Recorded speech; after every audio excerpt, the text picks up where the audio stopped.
नमस्कार दोस्तों, जय श्री कृष्णा, राधे राधे। आइए सुनते हैं कार्तिक मास के महात्म्य के 13वें अध्याय की कथा। बोलिए कृष्ण भगवान की जय, राधा रानी की जय, विष्णु भगवान की जय, लक्ष्मी माता की जय। दैत्यों के तीक्ष्ण प्रहारों से व्याकुल देवता इधर उधर भागने लगे।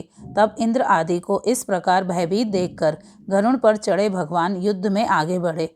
उन्होंने अपना सारंग नामक धनुष उठाकर बड़े जोर से टंकार किया।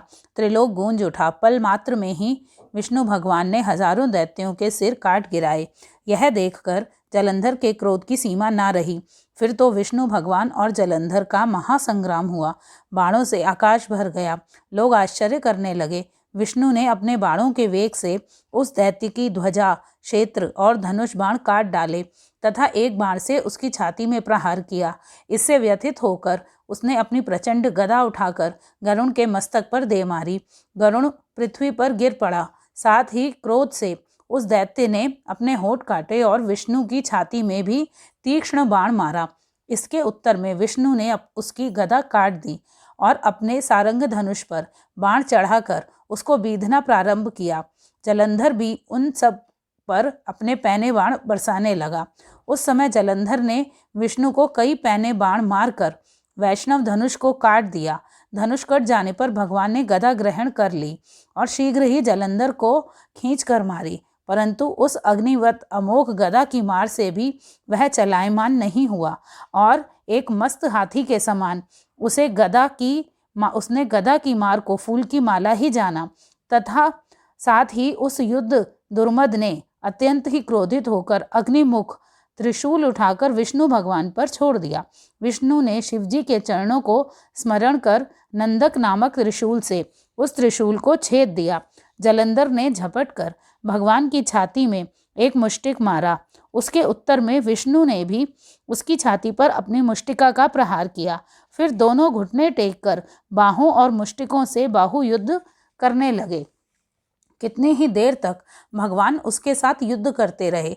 जब वह कुछ श्रमित हो गए तब सर्वश्रेष्ठ मायावी से भगवान उस दैत्य से मेघवाणी में बोले, हे रण दुर्मद दैत्य श्रेष्ठ, धन्य है जो इस महायुद्ध में इतने बड़े बड़े आयुधों से भी भयभीत ना हुआ। तेरे इस युद्ध से मैं बड़ा खुश हूँ। तू चाहे जो वर मांग ले, मैं अदेय वस्तु भी आज तुम्हें दे दूंगा। मायावी भगवान विष्णु की ऐसी वाणी सुनकर जलंधर ने कहा, हे भावुक, यदि आप मुझ पर खुश हैं तो यह वर दीजिए कि आप मेरी बहन के साथ तथा अपने सारे कुटुंबियों के साथ मेरे घर पर निवास करेंगे।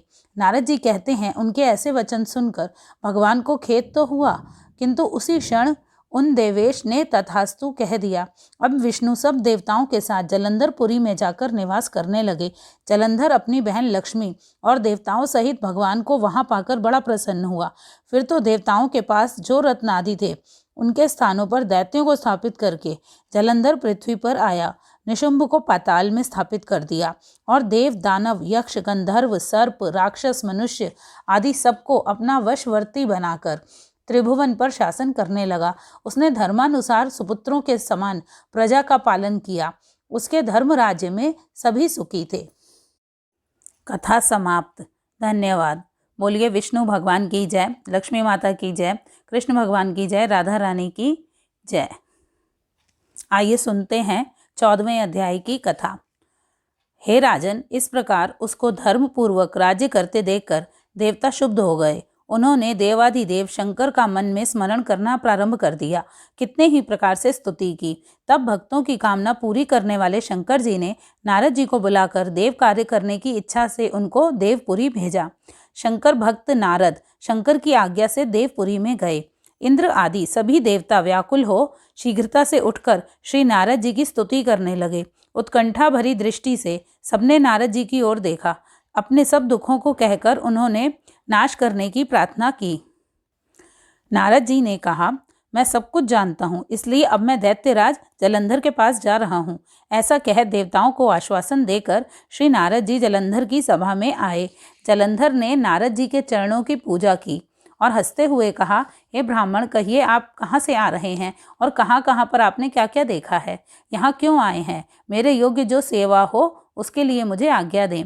जलंधर के इस प्रकार के वचन सुनकर नारद जी प्रसन्न होकर बोले, हे दानवराज महाबुद्धिमान जलंधर, तुम धन्य हो, क्योंकि इस समय सब रत्नों के भोक्ता एक तुम ही हो। हे दैत्य श्रेष्ठ, तो आप अब मेरे आगमन का कारण सुने, जिसके लिए मैं आज यहाँ आया हूँ। हे दैत्यराज, मैं स्वेच्छा से कैलाश पर्वत पर गया था, जहाँ 10,000 योजनों में कल्प वृक्ष का वन है। वहां पर मैंने सैकड़ों कामधेनुओं को घूमते हुए देखा और यह भी देखा कि वह वन चिंतामणि से प्रकाशित, परम दिव्य, अद्भुत और सब सोने का है।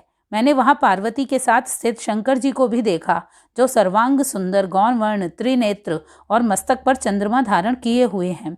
यह देखकर मुझे बड़ा आश्चर्य हुआ कि इनके समान समृद्धिशाली त्रिलोक में कोई है या नहीं। हे दैत्येंद्र, उसी समय मुझे तुम्हारी भी समृद्धि का स्मरण हो आया और देखने की इच्छा से तुम्हारे पास आया हूँ। यह सुन जलंधर को बड़ा हर्ष हुआ। उसने नारद जी को अपनी सब समृद्धि दिखा दी। उसे देखकर देवताओं का कार्य करने में इच्छुक शिव प्रेरित नारद जी ने जलंधर की बड़ी प्रशंसा की और कहा, निश्चय ही तुम त्रिलोकपति होने के योग्य थे। तुम्हारे लिए ऐसा होना कोई विचित्र बात नहीं है। मैं देखता हूँ और तुम्हारे पास सब कुछ है, किसी बात की कमी नहीं है। ऐरावत, उच्चय श्रवा, घोड़ा, कल्प वृक्ष और कुबेर की निधि तुम्हारे पास लगे हुए हैं। ब्रह्मा जी का हंसयुक्त विमान भी तुम्हारे पास है और द्युतलोक, पाताल और पृथ्वी पर जितने भी रत्न हैं वो सब तुम्हारे ही तो हैं। मैं तुम्हारे इस प्रकार के रत्न ऐश्वर्य को देखकर बहुत ही प्रसन्न हूँ, परंतु तुम्हारे पास कोई स्त्री रत्न नहीं है, इसलिए तुम्हारा यह सब कुछ फीका है। तुम कोई स्त्री रत्न ग्रहण करो। नारद जी के इस प्रकार के वचन सुनकर दैत्य काम से व्याकुल हो गया। उसने नारद जी को प्रणाम करके पूछा, ऐसी स्त्री कहाँ मिलेगी जो सब रत्नों में श्रेष्ठ हो? यदि ऐसा रत्न कहीं मिले तो मैं उसे अवश्य लाऊंगा। देव ऋषि नारद जी बोले, ऐसा रत्न तो कैलाश पर्वत पर योगी शंकर जी के पास ही है। उनकी सर्वांग सुंदर पत्नी देवी पार्वती बहुत ही मनोहर हैं।